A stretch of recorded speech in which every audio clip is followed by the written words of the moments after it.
You are listening to Skin, Earth, Vitality, the podcast where ancient wisdom meets modern vitality. If you are seeking to reconnect with your innate vibrancy, you're in the right place. I'm Emily Davis, a seasoned holistic esthetician and herbalist. Join me as we unlock the secrets of ancient skincare practices, explore the beauty of seasonal and nature-based living, herbalism, and true holistic well-being for you and the broader ecosystem. This podcast is brought to you by Stratum Aesthetics. Head to stratumaesthetics.com to find curated skincare, body care, and other wellness products hand-selected by me. Now enjoy the show. Please remember that the information I share in this podcast is based on my professional and personal experience. It is intended for educational and informational purposes only. It is not individualized skincare advice, nor is it medical advice. I encourage you to take charge of your own health decisions and listen to your body, seeking out the resources and professionals that best support your wellness journey. Welcome back. Emily here for a solo episode today. This is episode 45. We are closing out autumn and approaching early winter. And in my shop, I've been working with so many clients who are really noticing the change of season in their skin. So this week, I want to talk about how to give your skin the best possible care this time of year. And next week, I'm going to get a little more into lifestyle for winter seasonal living, which is also hugely relevant to your skin. But today, I mostly want to talk about topical application for the skin during the winter, because there are changes that you can make with your skincare this time of year to help your skin cope. You may be experiencing things like dry skin, and this is because you naturally produce less oil in colder months. And this, along with harsh elements like wind, snow, hot showers and baths, can all lead to less oil production on the skin, which is the cause of dry skin. And conversely, where dry skin is a lack of oil production, dehydration is a lack of water moisture in your skin. And so you may also be experiencing this because cold air has less humidity and we're exposed to indoor heating, which can further deplete water moisture in the skin. And then the lack of oil that we may be experiencing can also contribute to something called transepidermal water loss, which is just a fancy way of saying increased water evaporating out of your skin. And that's just because that oil, that barrier, is a seal that holds the water into the skin. And so because of this dry skin, this dehydration, you may be experiencing increased appearance of fine lines and wrinkles, maybe dull skin, sensitivity, irritation and redness, maybe chapped or cracking skin. And so today I have a couple, like 8, 9 recommendations that I would say to add into your regimen or to tweak in your regimen to help your skin feel as healthy and vibrant and supple as you do on the inside. So the first thing is moisturizing cleansers. In the winter, choosing the right cleanser is seriously one of the most important steps in your skincare routine. And a lot of people don't realize how much their cleanser actually impacts their skin's hydration. With a lot of cleansers, they can deplete the skin, leaving it vulnerable because of the ingredients. So the first one that I would look out for in your cleanser are harsh surfactants. And these are detergent ingredients that aggressively cleanse, giving you that like squeaky clean feeling afterwards, which we really don't want. If your skin's feeling squeaky clean, that's a problem. That means that the barrier is disrupted. And so you want to look out for ingredients like sulfates, sodium lauryl sulfate, sodium laureth sulfate. There's many different types of sulfates. Sodium cocoa sulfate is more of a natural alternative, but it still has the same potential to strip the skin. So we want to look out for those on the ingredient deck, but also just taking a look at your cleanser. Is it a harsh gel cleanser that just takes everything off? It's like maybe a thick gel. That might be a red flag. Foaming cleansers also are something that I generally try to stay away from. I do carry a gel cleanser in my online skincare apothecary that I really love. It's called Free Herbal Gel Cleanser from Blissoma. And this one is a cleanser and a makeup remover, and it's super gentle on the skin. It doesn't have these harsh detergents in it. So that's my go-to if you're looking for more of a gel cleanser. Maybe you have oily or acne-prone skin, but definitely being aware of these surfactants. Another issue to watch out for is a washout effect caused by an ingredient called an emulsifier. Emulsifiers are designed to mix water and oil together in skincare products. But during cleansing, if it's a harsh, synthetic, or if it's a formulation with a lot of emulsifiers, they can actually bind to the natural lipids or oils in your skin and wash them away, which of course is going to deplete the barrier. So some ingredients that you may want to look out for include polysorbates, polyethylene glycol.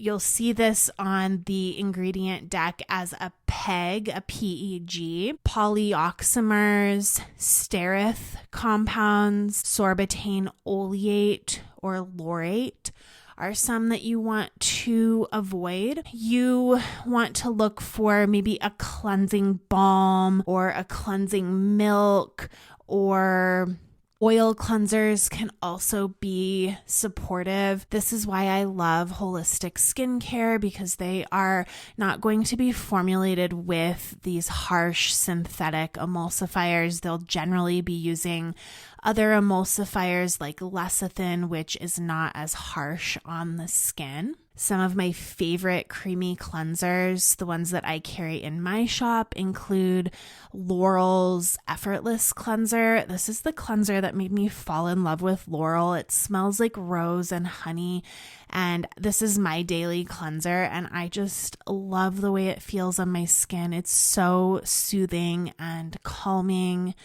Live Botanicals has a seasonal cleansing balm that's like a rose vanilla scent profile.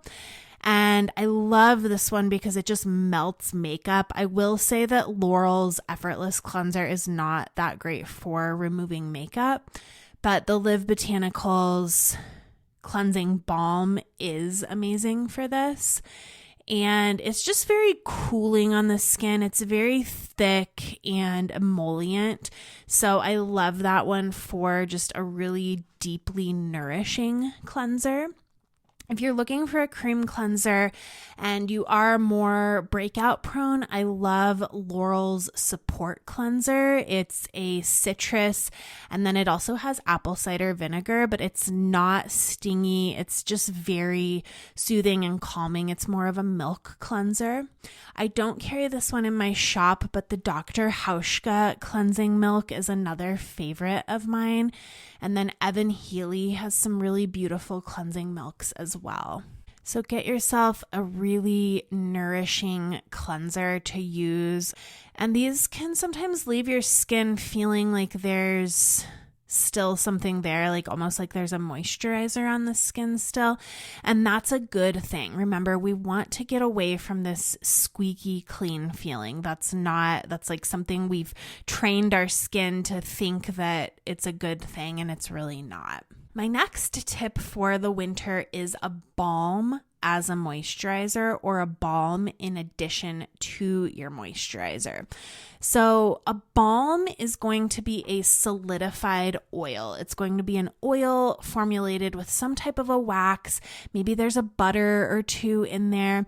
And this is going to be so nourishing because of that wax. That wax is going to help create a seal on the skin without it being totally occlusive.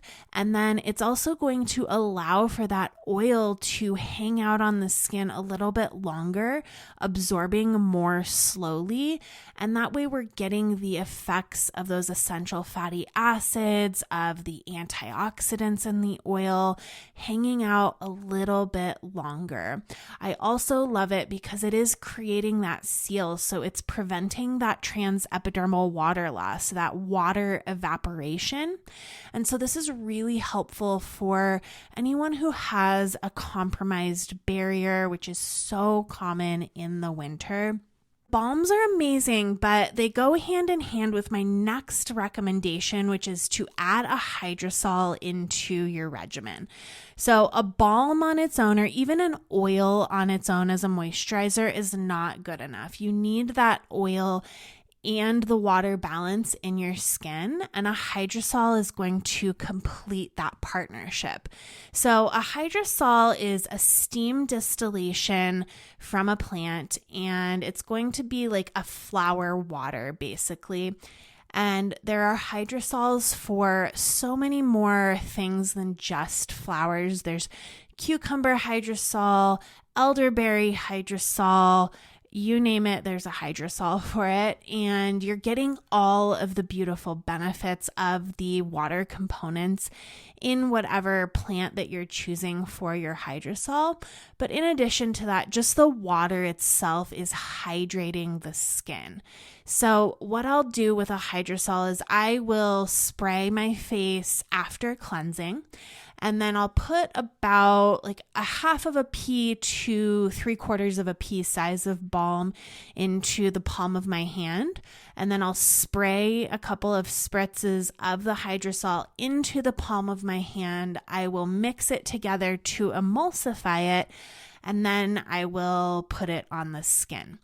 Adding a spray is going to increase the efficacy of the other products that you're applying. It's going to make them absorb into the skin more effectively. So we love a spray. No matter what time of year, you definitely want to have a spray in your regimen, and a hydrosol is my go-to because that means that there's not going to be any exfoliating properties in that.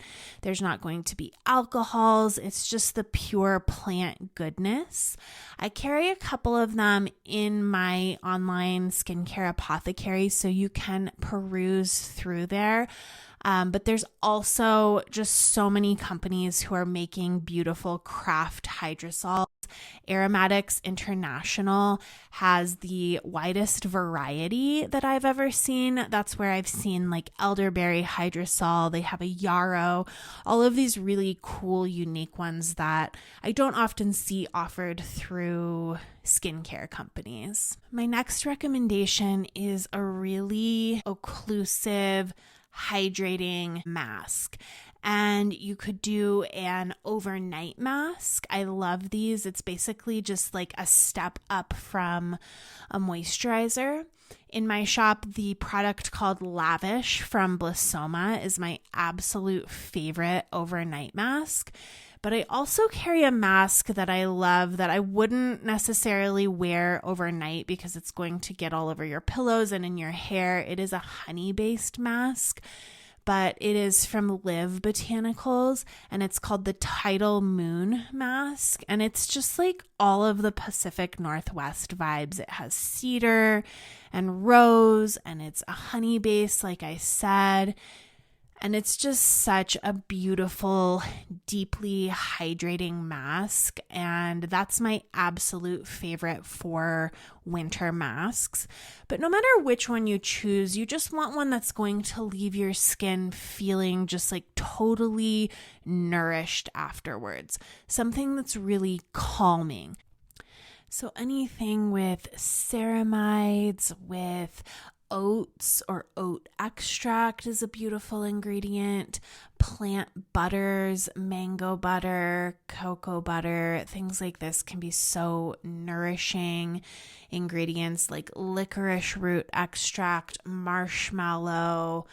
These are going to be very emollient for the skin, meaning that they're going to soften and replenish the skin. Anything that's going to calm redness, like chamomile, calendula, rose. There's so many good masks out there. You could even DIY mask. This is definitely one of the skincare products that I think can be done at home in a really lovely way.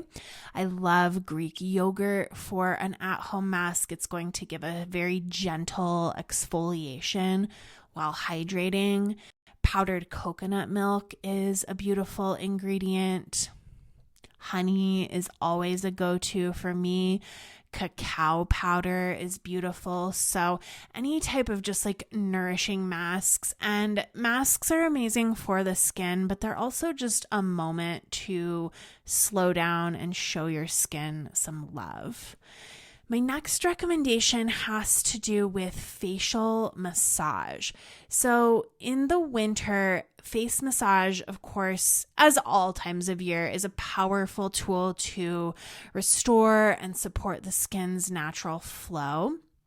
However, one thing that you definitely want to change in the winter is using things like cold rollers, even doing I've seen people plunge their face in a bowl of ice water. This is not a winter activity. I'm not a huge fan of that any time of the year because it's restricting flow, but definitely during the winter, we want to be incorporating more heat elements. So because the skin, when it's exposed to cold, blood vessels tighten, lymphatic pathways slow down, circulation diminishes, and this constriction can leave your skin looking dull and lackluster because nutrients and oxygen and then that waste removal process are going to slow. And so we want to incorporate heat into our massage to help increase the flow of all of these processes. So ways you can do this include maybe putting your gua sha stone in a warm cup of water from the kettle. If you are using a Kanza wand, you can do the same thing. Any tool that's not porous, you can do this with. Another way that you can add this warmth prior to your massage is with a facial steam. And so this is my next recommendation for winter skincare. Herbal face steaming is a simple but incredibly effective ritual that you can incorporate into the colder months. Because our skin's dry, it may be more congested. We, again, may be seeing more dullness. And so adding herbs into a facial steam is fantastic because they are going to release volatile aromatic compounds into the steam, which travel up and are delivered to your skin. So some herbs that I really love to incorporate, especially this time of year, include chamomile, which has a compound called chamazulene, which has an anti-inflammatory and calming property. And this is going to make chamomile, of course, ideal for reducing redness, for that irritation. Lavender is another one. Lavender is one of the most cleansing and purifying plants. It has linalool in it, and this is going to offer a gentle antimicrobial effect. And then lavender, of course, will also help to calm stress-induced inflammation. Rose petals are a classic choice for a face steam. They have compounds like geraniol and citronellol, which help to soothe the skin. Yarrow also contains chamazulene, just like chamomile does. Yarrow is definitely a great choice if you're dealing with congestion or a dull complexion. So the way that you're going to do this is you can purchase your herbs as cut and sifted herbs online from websites like Mountain Rose Herbs. They will generally come in like 4 ounces, 8 ounces, up to a pound. I like to take those herbs after I've purchased them and put them into a glass jar and then into a cabinet where they're not exposed to light, and this will help them to last longer. You just scoop a little bit out. I would say take like a tablespoon and put that into a heat-safe bowl, and then you're going to get maybe 2 to 4 cups of water. Bring it to a boil. Maybe you've done this in the kettle, and then you're going to pour this water over the herbs into the bowl. And then you're going to take a towel and create a steam tent by placing your face over the bowl at a comfortable distance, like 10 to 12 inches away, and then drape the towel over your head. You're then going to close your eyes, breathe deeply, let the steam work its magic for 5 to 10 minutes. Just let yourself have a timeout at that point. And then after that is when you can go in with your hydrosol, and then you can apply your massage oil and start your massage. This has warmed the tissue. It's helped to soften the muscles. It's a really beautiful way to start your facial massage, especially in the winter. Other options are fresh thyme, rosemary, sage, any aromatic plant. This is more of a go-to for me in the summer when I have these fresh in my garden, but I love those for acne-prone skin and also for respiratory issues. With the water that you have just finished, if you weren't dripping snot into it, you can drink it as a tea. You can add it to a bath. You can water your indoor plants with it after it's cooled down. Or while it's hot, you could use it as a warm compress on your skin as well. My next recommendation is similar, but it's actually to run a humidifier in your house at nighttime. This is going to, of course, also help your respiratory tract, but just keeping the humidity in your home at around 40 to 60% is going to be ideal for your skin. If you also live in Colorado, you know how incredibly dry it is, and so we definitely want to be replenishing that hydration in the air for our skin. So my next and final recommendations all have to do more with the body than the face. But with body, we definitely want to be cleansing with a good non-stripping body wash. This is so difficult to find. I often will use like coconut oil or some type of an oil for more of an oil cleansing on the body.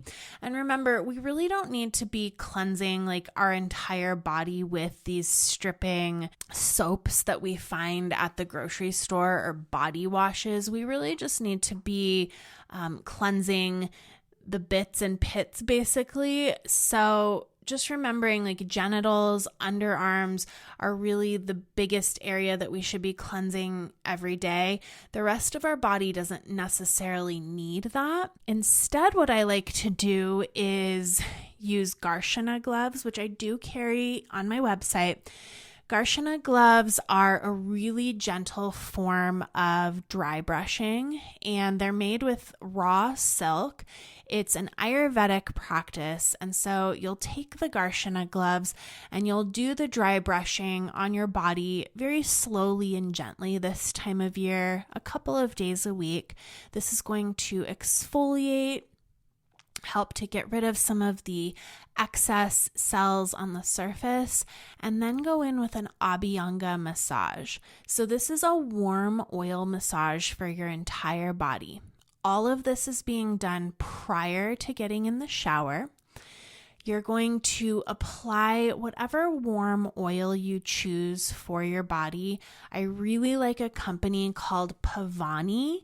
They have beautiful oils. Right now, I've been using their Tridoshic oil as my Abhyanga massage. But they have ones that are related to whatever your dosha is or your constitution in Ayurvedic practice.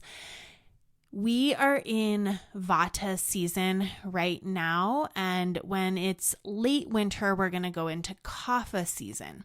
So you could use the Vata oil for the winter. This is going to be very warming and grounding. I also really love to blend together like mustard seed oil, sesame, and maybe olive oil into a pump bottle, and I'll use that sometimes as well. So you can always make a beautiful oil, but you're going to do the dry brushing with the Garshana gloves. Then you're going to slowly and intentionally massage yourself with the oil of choice that you've already heated up. And then you're going to hang out for like 20 minutes. Go make your coffee, make your tea, do your morning meditation. And then after that is when you're going to take a shower. And this is going to open up and soften the tissues so that the oil is absorbed better and you're not walking around all greasy. This also is kind of like an oil cleansing process. So after you get out of the shower, you're nice and moisturized, but not greasy. One other option for a body cleanser that I do really love, I don't love tallow in all situations. I don't always love it like for a moisturizer, but I do love it as a cleansing bar or a soap. And my favorite resource for this is here in Colorado. Her name is Sunbird Collective, and she has a really beautiful tallow soap bar. So give that one a try if you are looking for a good body wash. The last idea I want to talk about today is foot soaking. And while this can be considered topical body care, I feel like it also kind of fits into the realm of lifestyle. So this is like a little taster of what's to come next week also. Winter is when I enter my foot soak era. And that's because in the winter, cold temperatures, again, are constricting blood vessels, potentially leading to poor circulation, especially in our extremities, like our feet. And a warm foot soak is going to stimulate blood flow, bring warmth and nourishment to the feet. It's going to encourage better overall circulation. And feet play such an important role in thermoregulation because warming the feet can help to raise the body temperature, which is just going to make you feel cozier and more comfortable in the cold. And in traditional Chinese medicine, our kidneys are considered the foundation of vitality, governing energy or qi, as well as our essence or our jing, and fluid balance in the body. The kidneys are seen as the root of life, and they play just such an important role in health and longevity. And in TCM, the kidneys refer not only to the physical organs, but also the greater system responsible for storing our vital energy, govern water metabolism, our bone health, reproductive function, emotional balance. And this holistic view connects the kidneys to both physical health and our body's energetic foundation. So I cannot stress enough how important the kidneys are and the kidney energy is. It's just the foundation of life. And by supporting the kidneys, you're nurturing your entire system. So why am I talking about the kidneys when I'm talking about a foot bath? The kidneys open to the soles of the feet through meridian pathways, particularly the kidney meridian, which begins on the sole at kidney point 1. And stimulating this point through warm water soaks nourishes and energizes your kidneys. And keeping your feet warm is incredibly essential for kidney health. This is why wearing slippers in the morning, not walking around on cold wood or tile floor is so important, because the kidneys are really sensitive to cold, and cold feet can block the free flow of energy, our qi, through that kidney meridian, which is going to cause stagnation and depletion of our vital energy, our yang. And so what this can do is lead to feelings of fatigue, poor circulation, dryness in our skin, as well as just an overall sense of imbalance and weakened resilience against the stresses that we experience in the winter.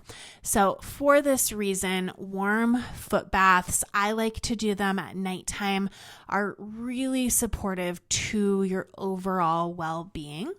So what I will do, I actually bought a foot basin, which I bought it during COVID because I couldn't do facials in the same way that I had been. So I incorporated foot baths at the time, and it was just a huge pain. So I stopped offering them. But now I have this gorgeous foot basin that I got at pedicurebowls.com. Pedicurebowls.com is not cheap. They're expensive. I bought it as a piece of equipment for my practice, and I'm just not using it anymore, so I use it at home. You can get gorgeous copper basins, and if you're wanting to splurge on yourself for this, that's the one I would get. However, there are also many other options. So get online, look at all the options. And what I like to do is add some Epsom salt, maybe some baking soda. Sometimes I'll brew up a bath tea with like lavender in it. The options are endless, but this is something that I definitely recommend incorporating into your winter regimen. So as a review, today we talked about moisturizing cleansers, balms, hydrosols, really good wintertime masks, perhaps an overnight mask. We talked about face steaming, making sure that you're not using cold tools in your massage, things like cold rollers out of the freezer, adding a humidifier at nighttime, and foot soaks. I hope this has given you something to consider, something to add in. Don't feel like you have to add in all of the things today. Adding one of these is going to help your skin cope with the winter elements. I will be back next week, and we're going to talk more about winter seasonal living. And until then, be well.